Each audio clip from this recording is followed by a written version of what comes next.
দান করলে ধনী হয়। গুরুজনকে ভক্তি করলে উচ্চ পরিবারে জন্ম হয়। দুঃখীর সেবা করলে স্বাস্থ্যবান হয়। রাগ না করলে সুন্দর হয়। উপকার করলে পণ্ডিত হয়। অহংকার করলে নীচ কুলে জন্ম হয়। প্রাণীকে আঘাত করলে রোগা হয়। হিংসা করলে বিশ্রী হয়। পরের অনিষ্ট করলে মূর্খ হয়। প্রাণী হত্যা করলে অল্পায়ু হয়। ব্যভিচার করলে নপুংসক হয়।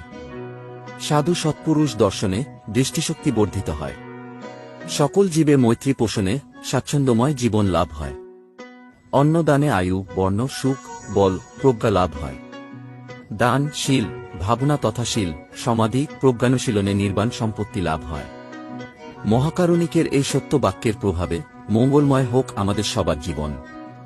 ধম্মদানং সব্যদানং জিনাতি, অর্থাৎ ধর্মদান সকল দানকে জয় করে।